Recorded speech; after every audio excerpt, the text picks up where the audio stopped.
하나님의 사람 다윗에게는 오랜 시간 분명한 소원이 있었습니다.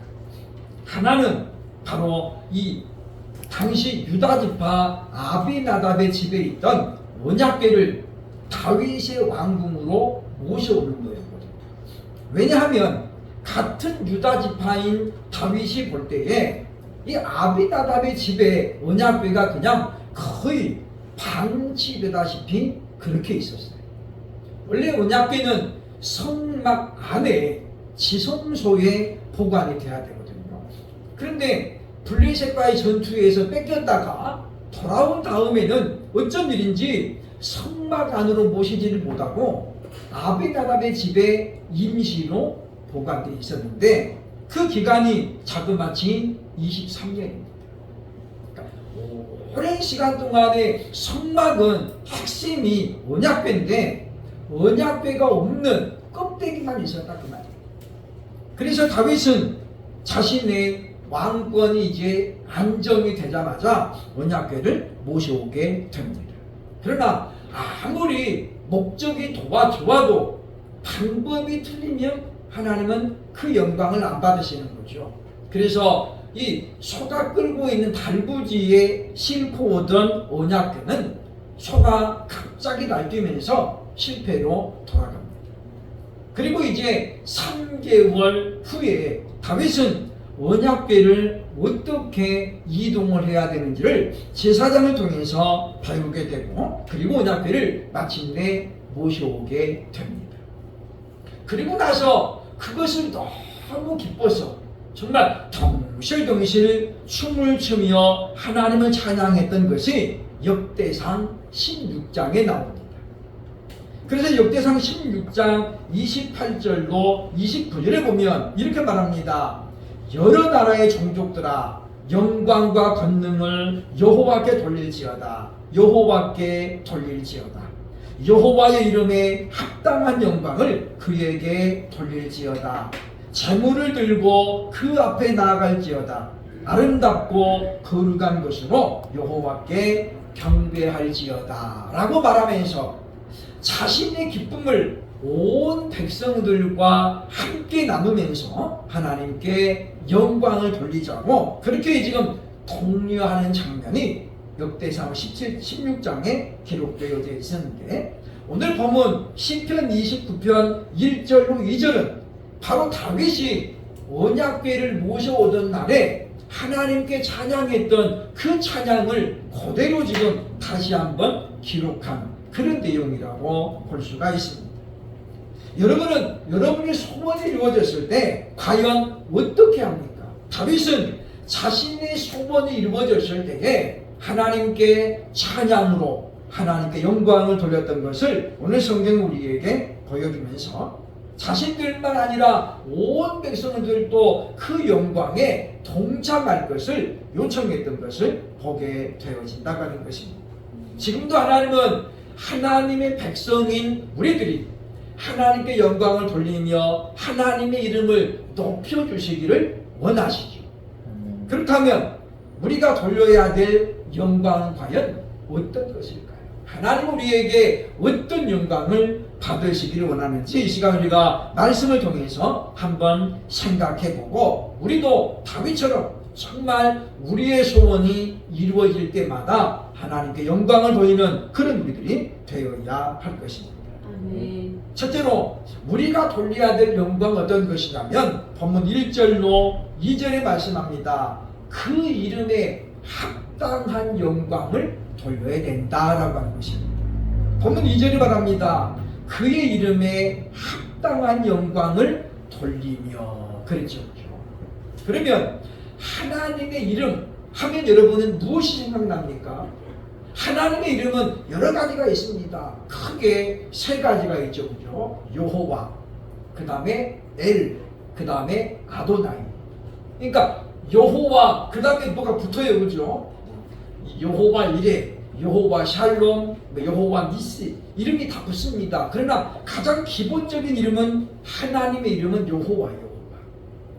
스스로 계신다는 거죠.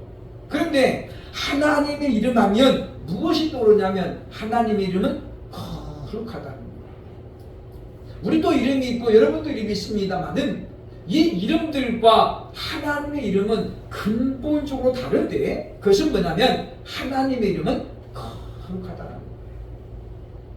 그래서 10계명 가운데 네 번째 계명이 무엇입니까? 출애굽기 20장 7절에 말하기를 너는 네 하나님 여호와의 이름을 망령되게 부르지 말라. 여호와는 그의 이름을 망령되게 부르는 자를 죄 없다 하지 아니하리라. 그러니까 우리가 하나님의 이름을 망령되게 말하는 무슨 말이에요? 아무 의미 없이 그냥 장난 삼아서 그렇게 부르지 말라는 거예요. 그렇게 부르면 뭐가 있다고요? 죄가 있다는 거예요. 죄가 있다. 왜 하나님의 이름은 우리가 그렇게 함부로 불러서는 안 되느냐? 그 이유는 바로 하나님 이름이 거룩하기 때문입니다. 이사야 6장 3절에 보면 이렇게 말합니다. 서로 불러 이르되 거룩하다 거룩하다 거룩하다 만군의 여호와여 그의 영광이 온 땅에 충만하도다. 그러니까 이사야가 하나님의 부르심을 받아가지고 지금 하나님의 보좌 앞에 갔어요. 그죠? 그랬더니 스락들이 천사들이 하나님 보좌 주위에 이렇게 쫙 둘러서가지고 찬양을 하는데 뭐라고 찬양하는 거예요? 거룩하다 거룩하다 거룩하다. 그러면서 거룩이란 말을 3번 연속했죠. 그러니까 이사야가 그 모습을 보고 뭐라고 그랬습니까? 오호라 나는 이제 죽게 되었도다. 내가 죄 많은 사람이 하나님을 보았으므로 나는 이제 죽게 되었다. 탄식하죠.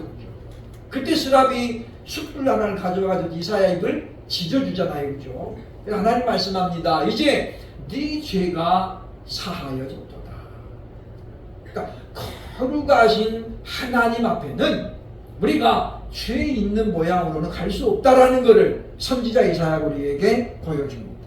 뿐만 아니라 요한계시록 19장 8절에 보면 요한계시록 4장 8절에 보면 요한이 이렇게 기록했습니다.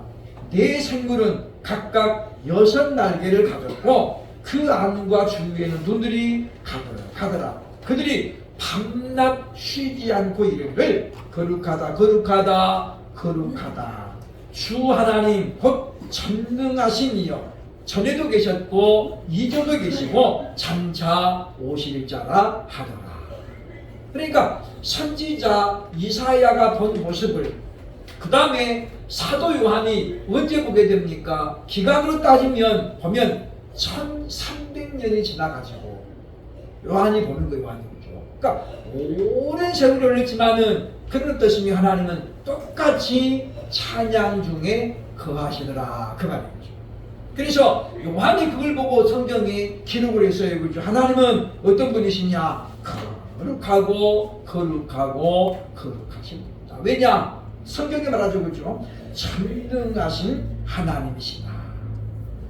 그래서 우리가 하나님께 올리는 영광은 바로 거룩한 것으로 하나님의 이름에 합당해야 된다는 거예요. 그러니까 우리가 하나님께 예배를 드리는, 하나님께 영광을 돌리는 것도 그냥 세상 사람들이 하는 방식으로 또 그렇게 세속적인 자리에서 하는 것은 결코 하나님의 이름에 합당하지가 않다는 거예요. 한때는 우리가 이 카페교회라든가 또 예배당을 빌려서 예배하는 것이 한동안 유행이었습니다.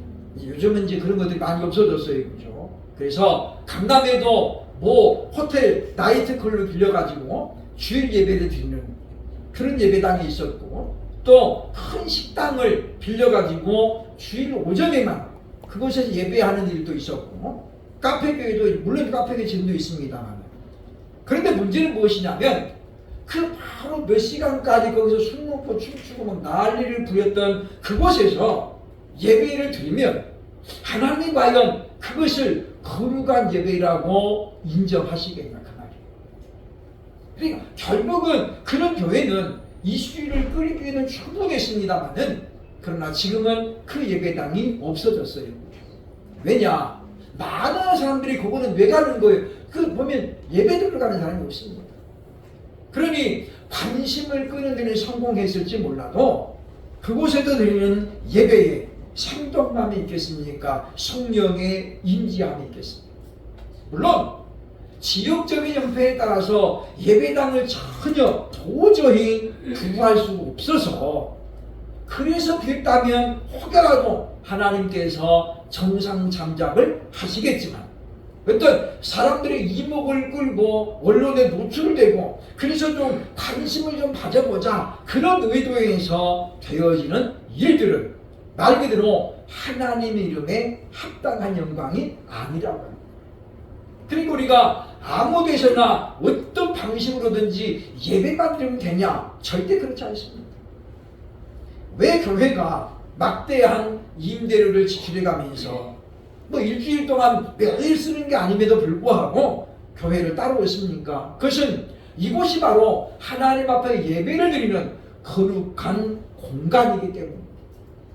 성령이 우리 안에 거하심으로 우리가 성령의 전이 되었기 때문에 우리는 하나님께 영광을 돌려야 된다라고 우리가 지난주에 말씀을 보았잖아요. 그러면 우리가 이 자리는 어떤 자리입니까? 하나님께서 우리 예배를 받으시고 하나님 우리를 만나주시는 장소예요.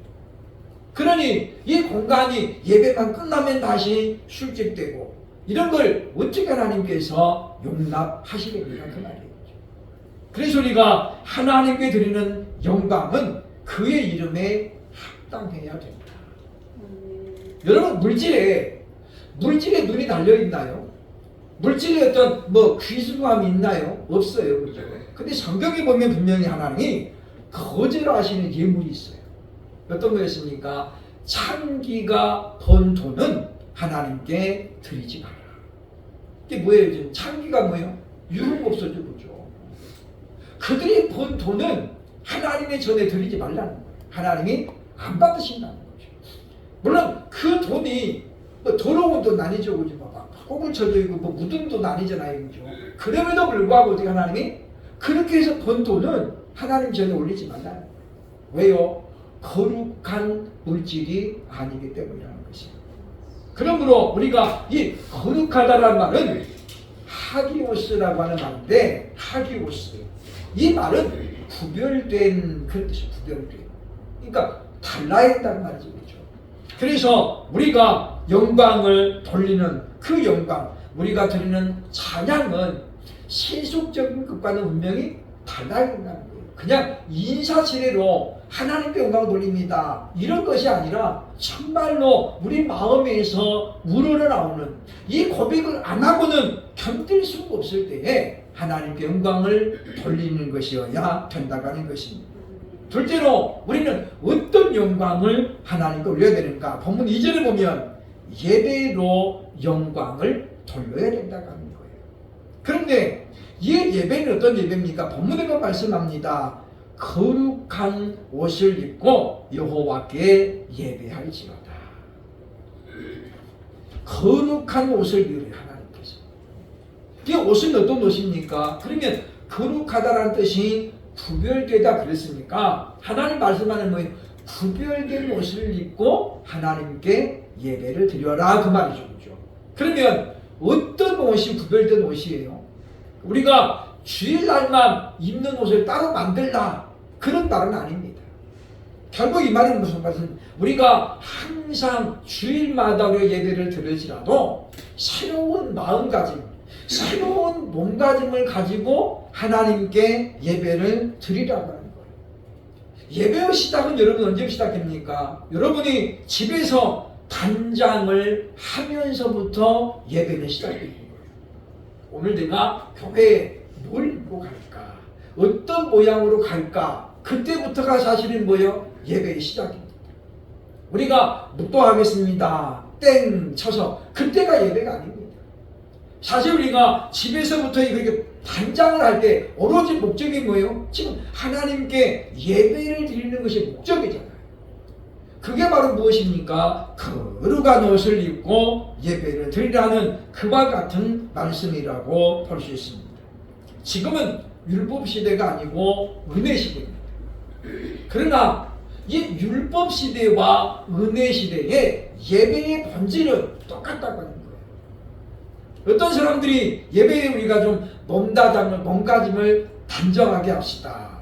그래서 우리가 양말도 신고 신발도 슬리퍼 신지 맙시다. 그랬더니 어떤 분들이 그러더라고요. 그죠? 아, 목사님, 지금은 율법 시대가 아닙니다. 지금은 은혜 시대라는 거예요. 그러면 은혜 시대면 그래도 된다는 거예요. 제가 아는 목사님 한 분이 아들만 셋이어서 며느리가 셋이에요. 그죠? 첫 번째 며느리가 고등학교 선생님이었어요. 근데 며느리가 아이들하고 너무 막 이렇게 막 하드락하고 놀고 막 이렇게 놀아가지고 막 반은 남자 같아요. 선모습 많이 말만 며느리지. 그래서 이 시대가 오면 항상 이렇게 핫팬츠를 입고 핫팬츠. 그냥 아무것도 양말을 집에는 물론 안 신죠. 그죠? 목사님이 제가 가면은 신문만 계속 쳐다보고 있어요. 땅바닥만 쳐다보고 있어요. 아니, 신문 다 아침에 다 봤을 텐데 땅바닥만 쳐다보고 있어요. 그죠? 그러면서 며느리가 잠깐 나가면 저한테 그래. 아, 이 목사, 나는 며느리가 너무 어려워. 나는 뭐 눈으로 뜰 데가 없다. 눈을 뜨가. 그냥 팬티만 입고 다니는 것 같아가지고. 근데 며느리는 전혀 그런 인식이 없어요. 그죠? 그냥 그게 자기 생활인 거라. 근데 시아버지는 옛날 분이잖아요. 그죠? 그러니까 자기가 민망한 거 자기가. 며느리도 아무 생각 안 하는데, 그래서 나는 며느리가 오면 너무 힘들다는 거예요. 언제 가나. 그런 거 있대요. 그죠? 마찬가지입니다. 하나님께서 아무리 우리가 은혜 시대라고 해서 우리가 최소한의 예의 범죄는 갖춰야 돼요.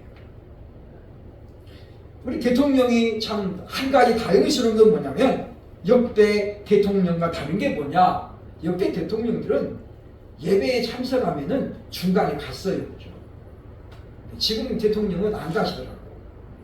제가 올해도 2번 예배를 같이 드렸는데 끝까지 앉아있어요. 끝까지 앉아있고 다 끝난 다음에 가시는 거예요. 그런데 그게 왜 그분이 뭐 예수를 믿어서가 아니고 그분 가만히 보니까 절에 가서도 그러더라고요. 근데 이분이 뭐냐면 그게 기본적인 것이 된 거예요. 그죠? 왜냐? 예배 중간에 나서면 우리는 혼자 나가니까 상관없어요. 그죠? 근데 그분이 일어나면 몇 명이 일어나요? 수십 명이 함께 일어납니다. 수행원들이 곳곳에 있잖아요. 그죠? 곳곳에 있습니다. 수행원들이. 그리고 그 주변에 국회의장부터 해가지고 무슨 의원들이 그냥 쫙 있어. 한 번 일어나면 수십 명이 일어나니까 사람들이 어떻게 거기 다 이목이 집중돼요. 예배가 완전히 깨집니다.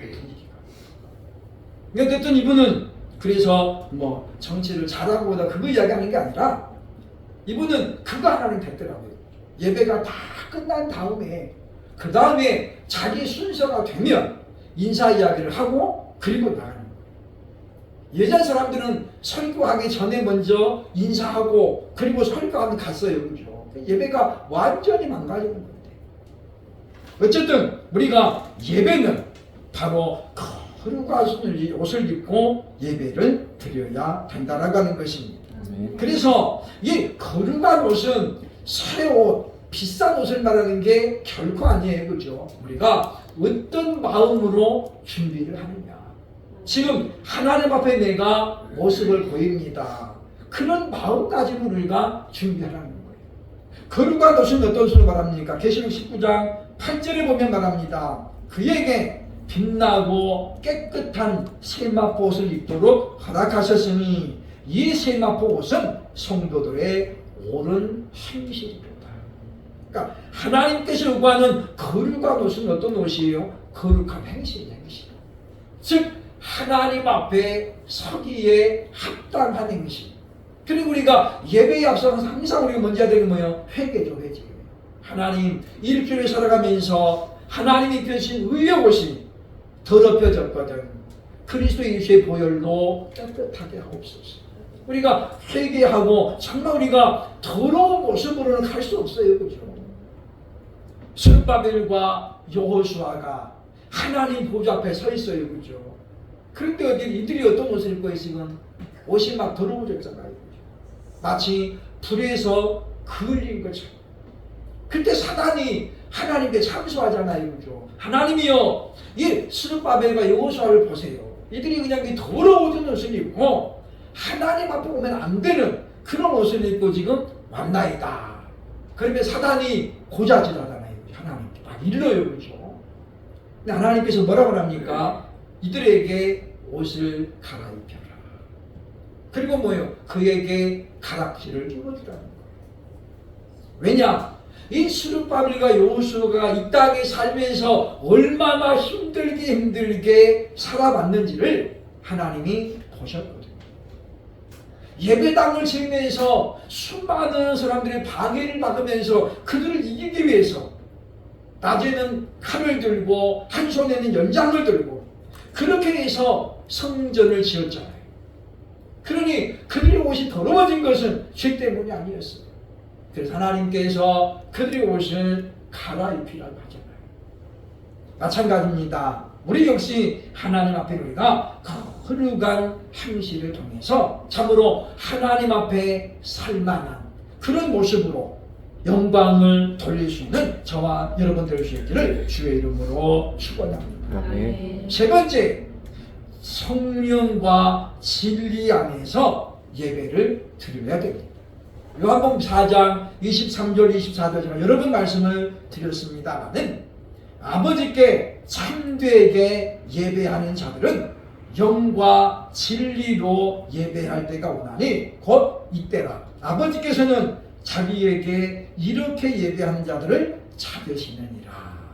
그러면서 4절 24절에 뭐라고 했습니까? 하나님은 영이시니 예배하는 자가 영과 진리로 예배할지니라. 그러니까 하나님이 찾으시는 예배는 어떤 예배라는 거예요? 성령, 영과 진리로 드리는 예배라는 거예요. 또 우리가 24절이 매우 중요해서 우리 주보에도 이렇게 주일 오전 예배 가지고 번역을 제가 해놨습니다만은 24절 원문으로 보면 이렇게 됩니다. 푸뉴마 영이죠. 영. 호 데오스 하나님은 영입니다. 하나님 영입니다. 카이 그런즉 하나님이 영이시니까 그런즉 투스 프로스 큐르타스 아우톤 그를 예배하는 사람들은 그 말이죠. 그를 향하여 예배하는 사람들은 엔 푸뉴마티 성령 안에 그 말이죠. 그죠? 엔이 뭐 엔이 영어의 인이에요. 인 아웃 하잖아요. 그죠? 인은 안에 그 말이에요. 그러니까 엔 푸니마티 성령 안에 그리고 카이 그리고 알리데이아 진리죠. 진리. 그러니까 성령과 진리 안에서 그 말이죠. 안에서 데이 반드시 뭐뭐 해야 합니다라는 말인데 데이 그리고 말을 프로스크네인 예배하는 것을 그 말이죠. 그러니까 하나님은 영이시라. 그런즉 그를 예배하는 자들은 성령과 진리 안에서 반드시 예배하는 것을 해야 합니다.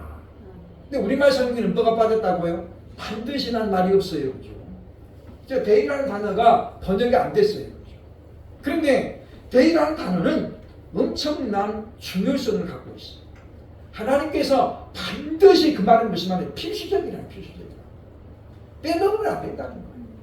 우리말에 영과 진리로 그래서 진리로 그러니까 뭐가 돼요? 수단이시다.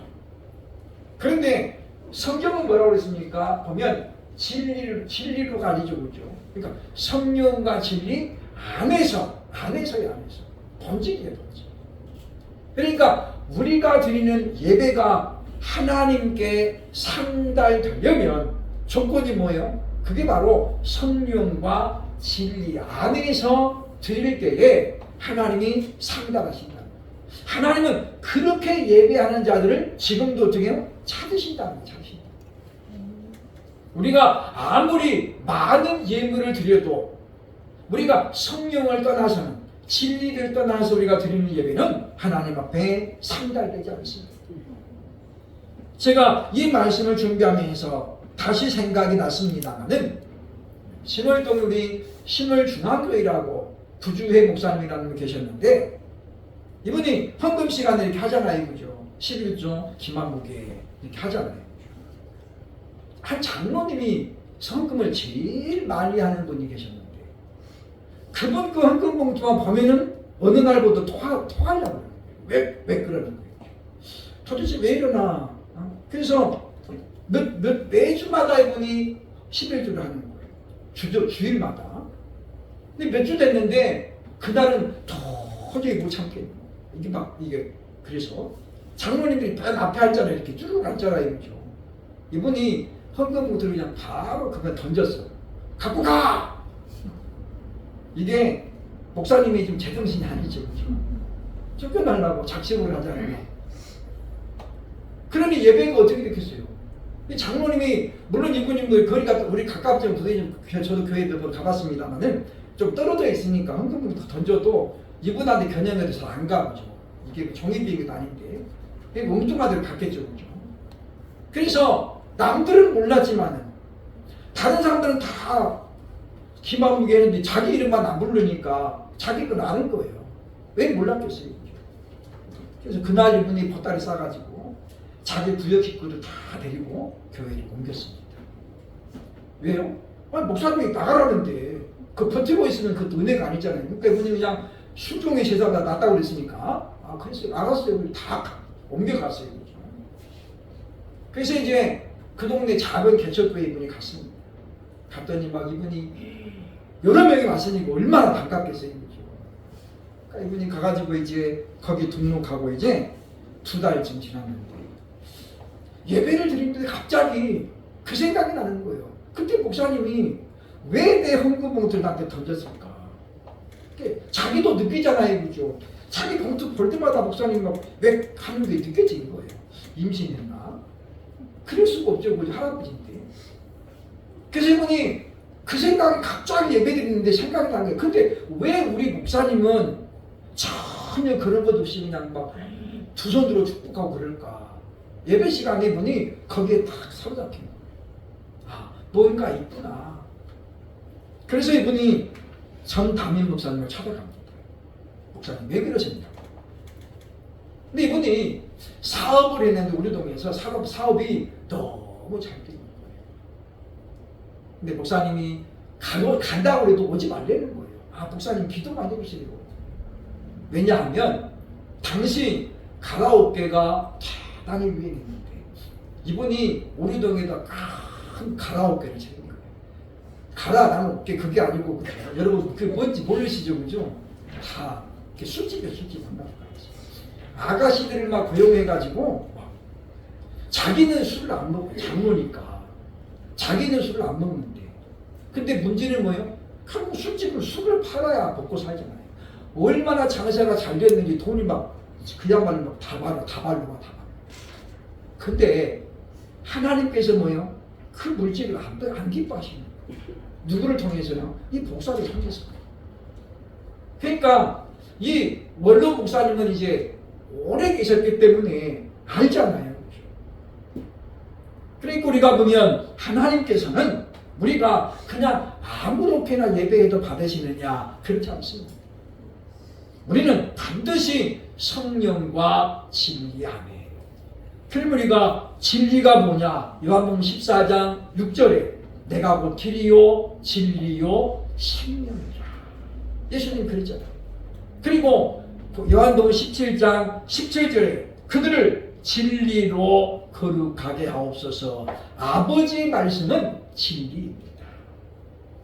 그러니까 진리가 뭐예요? 하나님의 말씀이 진리이고 예수님 자신의 진리예요.